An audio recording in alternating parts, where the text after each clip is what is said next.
कनक दुर्गा उषाकोठी कलश यात्रा स्थानीय कनक पाटना साहिठारी उषाकोठी पर्व गत दशहरा ठारू विधिवत शुभारंभ हो जाइछि।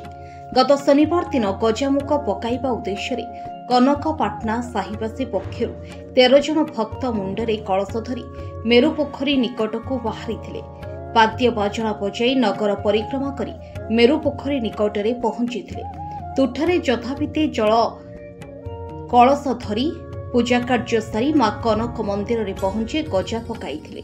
आसंता 28 तारिख में कनक पाटना ठारे गंठी गाहाणी आरंभ होई ता परदिन भसाणी कार्य अनुष्ठित हो। गाहण गायक सीमांचल नाहक अभिमन्यु स्वाई कामराज पात्र विश्वनाथ शतपथी सह यात्रा अभिनेता टुटू बाळ जोगदेवे समस्त बढ़ई साही वृंद सहयोग करथिले।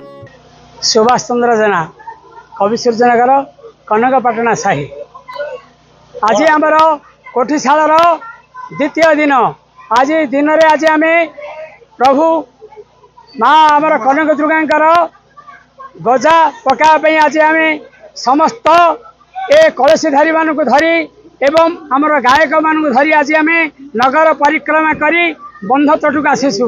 यही बंध तटरे आमर जल केली हम जल केली परे आमे माँ मंदिर को जाई सेठारे आमर गजा पकाइबा व्यवस्था करा हबो। दीर्घ 10 दिन है आरंभ होइछि 28/10/2025 मंगलवार दिन यही यात्रार शेष दिन। यही यात्रा रे आमर गंजामर सुनाम धन्य गायक माने उपस्थित हेबे। सीमांचल नाहक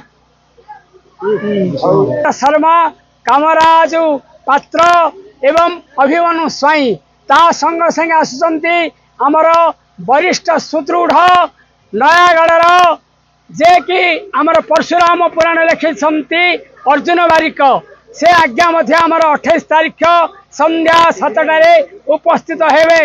या व्यतीत आमर यात्रा जगतर super hit hero Tutu Baral से मध्य आमर यही अनुष्ठान रे जोग देवे।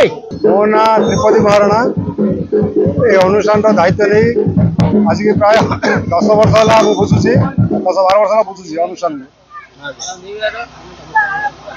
आमर ये अनुष्ठान आम पूर्वपुरुष शुणा अनुसार पाखापाखि 200 वर्ष अनुष्ठान ये यात्रा हो आसुची। आमर कवि सूर्यनगर कनकपाटना साही कनकपाटना साही यहाँ यात्रा होची आमर दशहरा दिन अनुकूल शुभ दिहला आज गजा कार्यक्रम अच्छी जल यात्रा हम जल यात्रा पर गजा कार्यक्रम अच्छी 28 तारिख दिन मंगलवार से दिन आमर गंठी गाहाणी कोठीशाला लगे एवं 29 तारिख दिन आम कोठीशाला यात्रा विसर्जन उत्सव अनुष्ठित हम। मना देवराज गौड़ आमर कोठी यात्रा प्राय 200-250 वर्ष है चलती आमर बुढ़ानर कार्यक्रम धरिकी आम से सब कार्य ये सब करूँ। आम दशहरा दिन कुंभ ये सब बुढ़ा है आज गजा उत्सव पालन करूँ। आउ विशेष बाड़े साही वृंद सब सहज सुभाष जेना त्रिपदी महाराणा ये सब पिला माने समस्ते साही वृंद सब सहयोग कर तारीख दिन शेष कोठी हम 29 तारीख दिन विसर्जन यात्रा हम। ब्यूरो रिपोर्ट प्रेरणा न्यूज टुडे।